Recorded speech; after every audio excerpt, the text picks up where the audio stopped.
sessions, and I'm going to be speaking later in the evening on eINDIA in general. So what I would like to do in this panel is just to set out a couple of initial thoughts and then invite the panelists to make their presentation.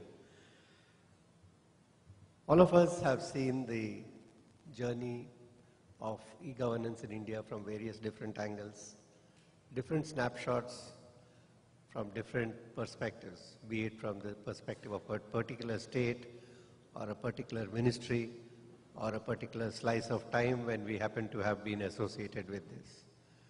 And I think in all these perspectives it's quite clear that we have made significant progress in e-governance, but certainly not enough.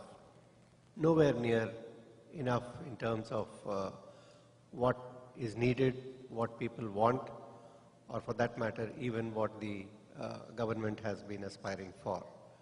So while drawing comfort or drawing satisfaction from some of the successes, what's equally important is to pick up what can be learned from these examples, both the successes and the failures, to see not only how we can do better, but how we can do it faster and how we can do it on a much wider canvas.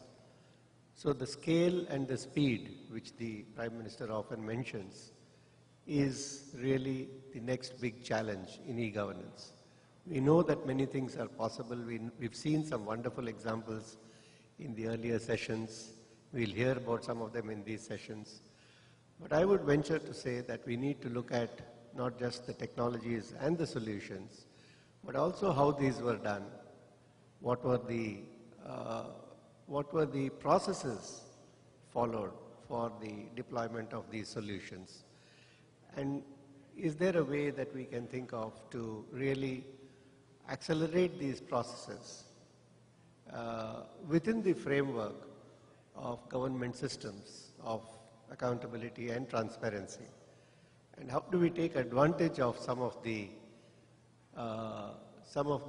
new technologies which have opened up new possibilities? I'm referring to, for example, the cloud, the mobile, and so on.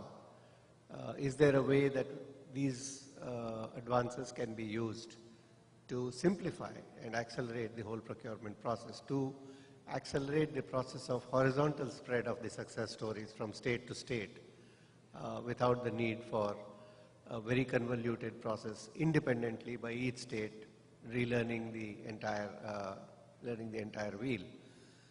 These are, I think, some of the critical questions which need to be thought through. And I would urge the panelists as they speak to also share some of their perspectives in these areas. So let me move on to the speakers in this session. We'll start with Mr. Sunil Babu, who is the Regional Passport Officer at Kochi, and he will share with us their experiences in the implementation in the passports office.